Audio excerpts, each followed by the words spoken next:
Welcome to High Capacity, the podcast that helps you expand your nervous system's capacity so you can have the career and the family and the goals and actually enjoy them.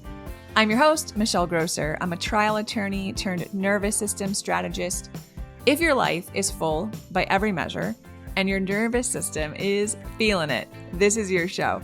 Every Tuesday, I'm here to unpack the nervous system science behind why you feel wired, overwhelmed, and depleted, and give you real tools to actually do something about it. Let's dive in. Hey, it's Michelle here. Welcome back to the show. I want to talk about patterns today, and I want to talk about what I think is probably one of the most frustrating things maybe in the whole world.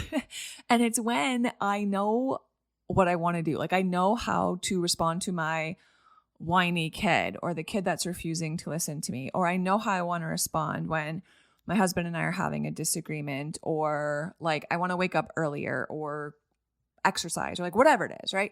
There's things I know I want to do and how I want to show up and how I want to respond. And then I don't do it. And maybe you can relate in one way or another. But for me, this was one of the most frustrating things about humanity, like just being a human being, before I really started to understand what was going on in my nervous system and just that disconnect, the gap between knowing and doing. And for the longest time, especially when my kids were little, it was that like dinner time witching hour that was so frustrating. Like I would come home from the office, I was beat, like burnt toast, crispy, exhausted. And like the kids were tired too, and they were home from a full day and they were hungry and they still had homework that needed to be done. And emails are still coming in, and my husband's had a full day too. And it's like, I'm doing the best I can and I'm making dinner, and someone walks in and asks if we're having dinner or what's for dinner. Like, the pot I'm stirring on the stove is just stove decoration, And then I start to feel it in my body, right? It's like, oh, I'm starting to get annoyed and I feel the heat kind of rising, and, something small happens and then I have a response that is quite disproportionate to what just happened. Okay. And that is a very frustrating thing to experience. And it used to genuinely confuse me. And it wasn't that I didn't know better, right? It's like we live in such an age of easy information or easy access to information. There's so many books and experts and Instagram accounts and podcasts that are teaching us like, hey, this is how you respond to your kids when they do X, Y, and Z, right? This is how to have a healthy communication in your marriage, like whatever it is. So I could feel some like calm, clear version of myself watching myself in the moment, right? Going like, girl, you know how you're supposed to do this and how you're supposed to talk to this person. And, you teach this and you have language for exactly what's happening in your body right now. So why are you still defaulting to the old patterns, okay? And wanting to control or people please or snap or like whatever it is. And if you've ever caught yourself in something that sounds remotely like that, it's that gap between like what I know I want to show up this way. I know I want to parent this way. I know I want to take care of my body this way. And then the gap between what we actually do. Okay. That gap is what I want to get into today, because I think it's one of the most misdiagnosed things that I see in overall, but really in women, high functioning women raising kids. Okay. Because I think it's so easy to look at that and be like, oh, she's just not, she's not disciplined enough. She doesn't have enough self-control, right? She's just burned out. And it gets called in the quiet of your own head at, 2 a.m. when you're up thinking about this. It's like evidence that something's wrong with us. Okay. It's actually none of those things. Like, can I just encourage you? It's none of those things. It's a pattern. It's a pattern. And by the end of this episode, in the next like 15, 20 minutes, you're going to understand what's actually happening in your brain and in your body when your capacity pattern takes over, and why all of the podcasts and books and experts and everything that you've read hasn't touched it. And we're going to talk about what the research actually says it takes to change a pattern, right? Not just manage your pattern, not to like reroute it once in a while, not to, I'm talking about actually rewiring it, changing the pattern. Okay, so let's get into it. So, back to my example of that dinner time. The thing that happens at 6 p.m., right? Me like just having had enough and snapping, that's not a decision we make, right? We don't decide like, okay, at 6 o'clock today when I'm absolutely exhausted and I'm at capacity, I'm going to try to be helping everybody. And then someone's going to say or do something and I'm going to yell at them. That's exactly how my evening's going to go. Of course not. We don't plan these things. And I think that's the first thing to just get and understand. It's like you did not, in any meaningful sense, choose the patterned behavior. Okay. Maybe it's snapping at somebody. Maybe it's something else. By the time that snap or that patterned behavior reaches the part of you that actually narrates your life and calls itself like, I, me, and I know what I'm doing, that whatever's going on is already over. The reaction fired somewhere way deeper than that. And our conscious mind gets the memo super late, relatively speaking, right? And then the rest of our day or our night or the conversation is spent like feeling guilty, regretting it, apologizing, taking accountability, like whatever it looks like. And we treat that like, oh man, it's like this character flaw. But it's really not. It's biology, it's psychology, it's the architecture of our being. And here's what's so important about that. And I talk about this a lot, but I should talk about it more, I think. When we talk about our nervous system sending messages in our body, okay? We know that about 80%, I've even seen some studies up to 90% of the vagus nerve, which is the main line of communication between our body and our brain, a huge majority, right? 80 to 90% of those nerves are what we call afferent, A-F-F-E-R-E-N-T. The name's not really that important, but what it means is that those nerves are carrying information that it gathers up in your body. It's gathering information from your body, right? What's your breathing like? Is it slow and deep or is it quick and shallow?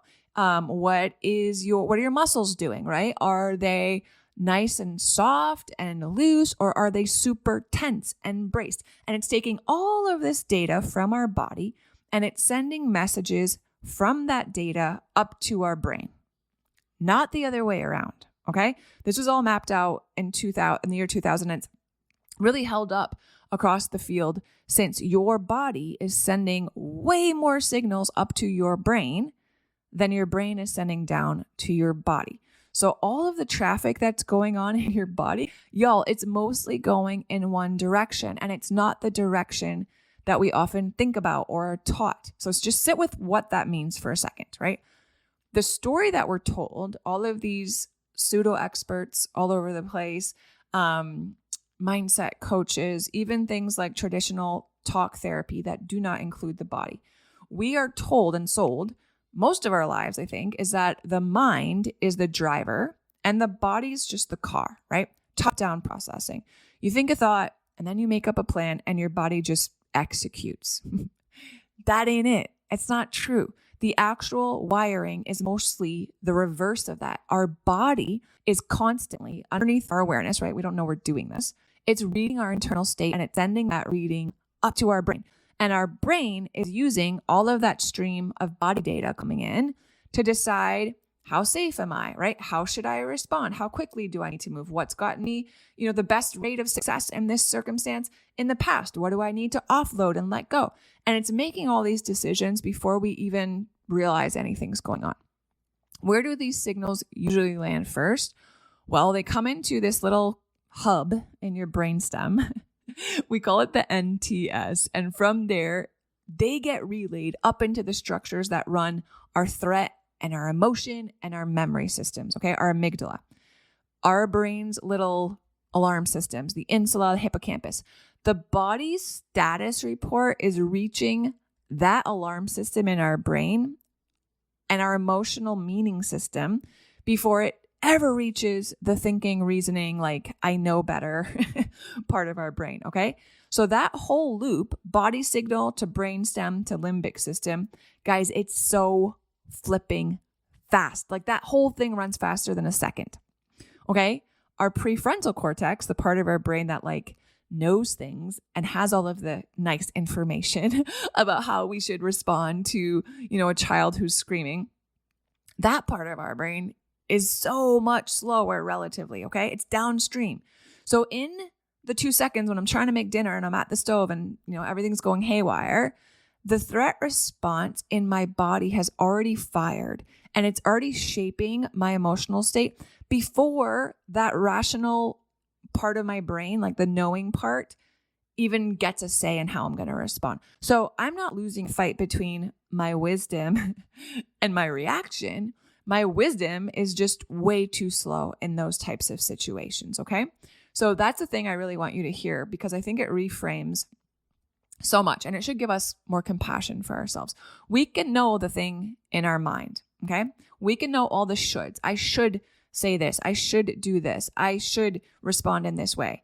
And at the same time, we can have zero access to it in the moment because our body is running the show. The knowing lives in one system. All that information you've gathered lives in one system. And the reaction lives in another system that is faster and older and runs so much deeper. And almost everything that's taught out there is aimed at the wrong system, okay? It's aimed at our rational mind, that part of our brain where we can like choose to respond instead of reacting, where we can see different perspectives, where we can, choose the right words that sound loving and calm. I love that part of our brain, but that's not how our body works, right? That's not our go-to response. It's not how we're wired because that part of our brain is too slow when we're being triggered, okay? So think about what you've done to fix moments like that. Moments where you snap, right? That dinner time chaos. Maybe it's bedtime in your house. For ours, it was that way for a while, right? Bedtime was a struggle. Maybe it's something about that happens at work or with clients or, I don't know, with your partner, okay? Whatever it is, the thing that's akin to my cooking dinner moment. Think about what you've done to fix that thing. You've probably researched it online, right? You've probably engaged AI and been like, okay, what's the best way for me to, deal with this or respond to this? Maybe you've read books about it. You've listened to podcasts. You've done mindset work, maybe, right? Maybe you've written yourself affirmations or little reminders. Maybe you've done some journaling, some talk therapy. All of this stuff, you guys, every single one of those things I just talked about, that's all aimed at the top. Cognition, belief, right? They all work on cognition. You genuinely come away knowing more, maybe understanding your triggers better. You believe new things. You understand maybe your childhood and attachment style and like all of this stuff. Like you're like, oh, I totally get why this happens. And then, it's Tuesday and it's 6 p.m. and you're trying to make dinner and none of it is available to you when someone asks you a question or says no when you ask them to do something. And it's not because you're weak or undisciplined or whatever. It's not because you don't understand what to do or you didn't learn it well enough. It's because the knowing was filed in that slow top-down system. And the reaction, what you actually did or didn't do, is being run and operated by this really like laser fast bottom-up system. So you kind of renovated the study in your home while the fire is like starting in the basement. Okay. That is why I cannot say it over and over and over again. Like insight, more information, y'all, that isn't enough. It's not going to help. And I want to be careful here, I guess, because I don't want to say like insight is nothing. I think there's value sometimes to understanding why we do certain things. But if you've ever fully understood a pattern, like, and still been unable to stop it, you already know, right? The truth in your body, insight and change, insight and different action, information and life actually feeling different are two so different events, okay? And they're run by two very different systems. So you can have all the insight and information in the world and still the pattern wins out, right? You still snap or control or escape or whatever because insight is a top-down strategy and the pattern is a bottom-up event, all right? So what's the thing that's actually fine, right? What's the thing that's automatically happening? I call it a pattern. I call it a capacity pattern because it's what we automatically do when we're at capacity. Not your personality. Surprise, surprise. It's also not a personality flaw or like a character flaw. It's not even a diagnosis. It's just a pattern. It's an adaptation. So for all of these patterns, right? regardless of what your capacity pattern is. And if you don't know it yet, click the link in the show notes and go take the free quiz. So as you're listening to this stuff, you know what your pattern is. Early in your life, earlier than you can probably even remember, for most of these patterns, they start before we're 3-4 years old. Some of them can even start when we are in utero. Before we can remember, our nervous system faced some sort of something in the world, right? And had to figure out how to stay safe and how to make the thing less intense or scary and how to feel safe and connected inside of it. It's brilliant. Okay. Your system is brilliant. The patterns are brilliant. Your nervous system kind of learned and watched what kept you safe and what gave you attention and earned you love and food that you needed as a baby, right? And what kind of kept the peace and what got your parents to say like, atta good girl, and the things that kept you safe and avoided danger. And your nervous system took all of that data and it built a strategy, okay? A default, just a way of being that worked. It worked. It worked in, one situation and your nervous system was like, all right, tuck that away. We're going to do that again. And maybe the thing that kept you safe was being the easy one in the family, right? Maybe you had siblings who took up a lot of your parents' time and space, and it was just better for you to be compliant and obedient all the time and just be the easy one and not have a lot of needs. Maybe it was achieving, right? And maybe you were always 3 steps ahead and you got all the things done, and that's how anyone paid attention when you were the superstar and the star student and pleasure to have in class, right? You never dropped the ball. Maybe your strategy was like tracking everyone else's emotional state so you could get ahead of it and you could be the helper or the one mom always relies on, right? Maybe it was just being steady, right? Everyone else in your house was like up and down and you had to just be the steady one and you kind of absorbed everything and you never made waves, right? You never rocked the boat, whatever it was. Your nervous system wired it in so deep, okay, below language.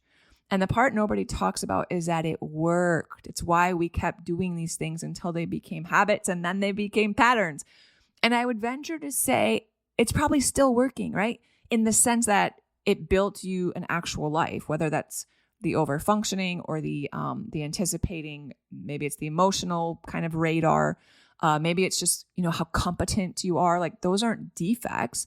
Yeah, they're adaptations, but they've been matured into a skill set, and that skill set got you some places, right? It got you, the family and the degree and the career and the reputation and all of these things that are great. So the problem is not that the pattern is broken. The problem is that the pattern doesn't know that it doesn't still need to be doing these things in order to keep you safe, right? You're not a 3-year-old anymore. So your body is still running this old childhood programming in a very different version of life and day to day that probably no longer requires it. You're still bracing, you're still scanning, you're still holding it all, right? And it's running fast, man. It runs fast, bottom up, sub-second layer, right? Which is exactly why you can't think your way out of it in the moment. It's not waiting for our analysis. It's like firing even before that analysis arrives. And because it's run underneath our awareness, right? We never really experience it as a pattern until we have it like right in front of us, like the quiz does. We experience it as ourselves, right? We think like, oh, that's just how I am. This is like a fixed fact about my personality. So when I hit the ceiling or I hit that place where I'm just like at capacity and everything starts to just fray, we read that limit as like this personal thing, right? It's proof of a deficiency. It's not really a limit. It's not really a deficiency. It's decades old strategy that's still executing exactly as it was designed. Okay. There's so many different strategies, like these adaptations, these patterns I'm talking about, right? I talked about some of them. I don't want to go through a bunch in detail, but like maybe you have a safety strategy to like get out ahead of everything, right? You like think it ahead, you plan through all the scenarios, you have a backup plan for your backup plan. Maybe that's the pattern. Maybe it's you have strategy to like feel everyone else out first, right? You read the room before you're even through the door, like you know what the vibe is, what the energy is when everyone's coming. You can tell what everyone needs. But maybe in all of that, you've also lost track of like your own needs too. Okay.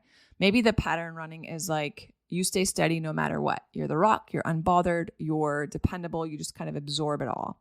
Maybe the pattern is force, right? For a lot of us, we've been taught to just like push, achieve, don't flinch, right? Make it happen. That's a pattern. Maybe it's control, right? Super high standards and everything is correct and has to be like in its certain place, and perfectionism and like all these different things. And if you've nodded along to any of that, it's normal, right? Most of us run a primary and many of us also run a secondary pattern. But usually, if we're being honest, there's a main character and it's not really a flaw that we have to like go out and fix. It's just a strategy. It's a nervous system strategy. It's an adaptation. And the good thing is that those can be updated, okay? They can be updated. They can be rewired. So if the pattern is this deeply wired, if it fires in, what do we say, sub-second from a system our thinking brain doesn't even control, can it change? Yes, right? We're not stuck managing it forever. It's not this like soft thing. It's actually mechanistic. The pattern was learned and the brain has a specific documented process for updating something that it's learned. We actually call this reconsolidation, understanding how it changes how we think about all of this. So for a long time, I think the assumption was that once we have a memory or like a learned emotional response, it was wired in, right? It was basically permanent. We know that's not true anymore, right? The old belief was that you could just like pile all this new learning on top of it and maybe you could build a workaround, but that the original actually stayed intact underneath, which is why a lot of times, these patterns like come back around and back around. But the research on reconsolidation is showing us that the original pattern is not actually locked in, okay? Under specific conditions, any sort of emotional learning can become destabilized. We can interrupt it and then we can edit it and then we can actually resave it in a changed form, like actually rewiring it. And the conditions are specific, right? I think that's important. I think that's why it's important to do this in sequence and with a guide. The first thing is that the old learning has to be reactivated. So we actually have to be in it. The pattern has to be live and online. It's not just something that we're like discussing that happened 6 months ago. And then second, and I think this is the key that most of the work in like the self-help space completely misses, there has to be a prediction error. There has to be a mismatch. So our nervous system has to run the old pattern that it always runs. And then, whatever that pattern is, and then directly experience that whatever it predicted would happen did not actually come true. I love this part, okay? That's the interruption, that the feared thing didn't happen, right? I have to completely control every minute of our upcoming vacation or, everything's going to go haywire and the kids are going to be in a bad mood and we're going to have wasted all our money, right? Maybe that's like an old patterning thought that you have. When you allow yourself to not cling so tightly to that pattern of control and delegate some of that, right? Or go with the flow and lo and behold, you survive and everything goes fine. You're proving to yourself that the prediction that your body had for what would happen did not come true, right? The feared thing didn't happen. And that teaches us to loosen our grip, right? The world's not going to end. And that mismatch, that gap between what your nervous system predicted was going to happen and then what actually happened, oh my gosh, that unlocks the memory open into this space where we can rewire it. And then inside that window, a new experience can get encoded in its place, okay? That's when the wiring actually happens. Now look at why information and insight and like all the things we learn can't do it. We can understand our patterns with so much clarity, right? When we're like sitting calmly on our couch and nothing rewires because the learning was never reactivated and there was no prediction error and, there was just accurate information landing in a top-down system. Understanding is not the same thing as the destabilizing experience. Okay, reading about a mismatch is not having one. We not tell our nervous system that the things that we're thinking are not true. We have to show it. Okay, we have to show it. This is the neuroscience of why we can know better and still not show up differently. The knowing, the rewiring happen through different mechanisms. It's also why the work has to happen at the level of the body. Okay, in real time. close to the activation, not like purely in our thinking, because we can't reconsolidate a pattern by having like this really impressive thought about it. We consolidate by getting the old prediction to fire and then giving our system a new experience of what happens next. Okay. That's how your body writes a different ending, entire game. So it's not managing the pattern. It's not building a better workaround that collapses when we get stressed out. It's how can we get underneath this thing? How can I get to the layer where this pattern is actually stored and give it the conditions that it needs to rewrite itself? All right. So this can happen in real life. Like you guys can do this. It can be that whatever your equivalent is of that dinner time moment where you just want to snap at everybody. And you can feel the old kind of trigger thing kind of starting, and you can feel the sensations in your body, and you can feel your body kind of predicting, right? It's loading up. Here it comes. Brace, scream, hold, like this is about to be a disaster. And then it's going to happen one day, I promise you, if you do this work, where it just won't. There's going to be like this beat, right? Just a beat of space between the thing that actually happened and the thing that you choose to do next. And your system might try to run the old prediction and put the threat alarms out there, and you brace, and then it's going to get back new data. Okay.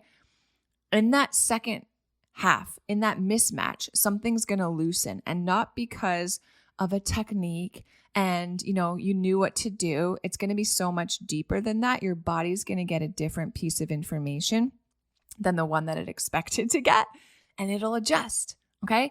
And that beat of space, that little gap, that's everything, y'all. That's the difference between like trying to manage your life and white knuckling this whole thing and forcing it, and then actually just being able to live. You cannot get there by knowing more. More information is not the answer. You get there by giving a really old prediction system in your nervous system a very new outcome, okay? And you do it over and over and over. You give it enough times at the level where the prediction actually lives, okay?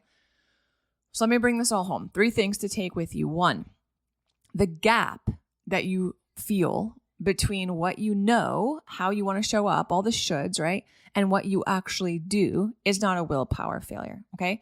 It's the gap that happens between a really slow top-down system that holds all of your learnings and information and insight, and a really fast bottom-up system that holds all of your reactions and patterns and makes them come to life in under a second, okay? You've probably been doing work in the wrong system. It's just an aim problem, or it's aiming at the wrong thing. We can fix that. Second, what's running underneath that gap is just a pattern, okay? It's a survival strategy. Your nervous system built it way back when you were itty bitty, and it made you who you are in a lot of ways, but now it might be the thing that's costing you, right? Maybe it's depleting you. Maybe it's the reason why you're struggling to connect with your husband. Maybe it's why you're snapping at your kids. I promise you it's not your personality, okay? It's also not a life sentence. It's learned. Be encouraged. Learned things can be relearned. And then finally, number 3, old patterns die hard, y'all. For real, okay? Real. They're stored in the fastest layer. They're linked to our safety. They've been reinforced by like everything we've ever thought we've ever done right, which means you're not going to think your way out of this, okay? But what I was talking about, reconsolidation, it's real. It's right. Under the right conditions, any pattern you're running can genuinely update. You just have to work at the level where it actually exists, okay? So if you're feeling any flicker of recognition right now, like, yeah, I've been there. I feel that. She knows what I'm talking about. I've been wanting to do X, Y, and Z. I've been wanting to get to the gym and I don't. I've been wanting to eat differently and I don't. I've been wanting to not be so tired or snap at my kids or be more patient, and it's just really hard to do that. It's easier than you think. It's smaller than you think. But what matters more than you think is that you can't rewrite a pattern you can't see, okay? And most of us have just been running these things like it's how we are and who we are, and we haven't actually named it as a pattern. So find out what you're running, first of all. I built that free quiz that maps you to your primary capacity pattern. That's your specific strategy that your nervous system defaults to when you're at capacity. And it shows you how it's shaping everything in your daily life, really, okay? And just be encouraged, it's not a personality test. It's also not a diagnosis. It's just like, I just want to hold up a mirror to you, okay? And it might be the first time that the thing you've been running and carrying your whole life finally has a name. So go ahead, click on the link in the show notes. That's where we're headed the next few weeks. So if you haven't taken the quiz, take it so you can follow along, right? Because I'm going to take you inside how each of these patterns shows up in certain places in our life. I'm going to show you where it really costs us. We're going to talk about how each pattern, we're going to go through different things, but we're going to talk about like how each pattern handles conflict, what happens to your boundaries and why they keep collapsing when we hit the same thing. What our kids are actually absorbing from our own nervous systems, why small things can feel like big things. Like we're going to get super specific and you're going to see yourself, because that's how I work here. But you need to know your pattern so you can kind of follow along. So if you haven't taken the quiz, go take it. Because we're going to keep coming. I have something really exciting that is coming out this fall. I want to teach you guys a way to do the actual rewiring work. Okay. I want to teach you and walk you through how to do this reconsolidation level work. I want to do it together. I don't want to give it all away today, but I just want you to go find your pattern today because that's the door that we're going to open. Okay. If anything I said landed today, it's not in your head. You're going to want to be in that room with us. And you're going to want to listen to the rest of these podcast episodes I do over the next few weeks, all about the pattern. So go take the quiz, find out your capacity pattern, just so you can see it, right? Not to judge it. We all run different patterns, but man, every time you catch it firing, it's just this like flicker of awareness, right? It's going to grow that gap, that bead of space I told you about, where then you can choose how to respond instead of the old pattern just taking over. Y'all, that's the beginning of this whole thing. Okay, thanks for being here with me today. I love y'all. I'll talk to you soon. If you love Mommy's Podcast, leave a review. Thanks so much for tuning in today. If you haven't taken the What's Your Capacity Pattern quiz yet, that is your next step. It'll tell you which of the 5 capacity patterns is driving your dysregulation, your exhaustion, your reactions, your stress, all of it. So you know exactly where to focus your energy first. It's free. It'll take you 2 minutes. The link for the quiz is in the show notes. And then come back on Friday for one practical tool, the high cap move to take into your week, because putting the stuff into practice is what is actually going to change things. All right, I'll see you on Friday.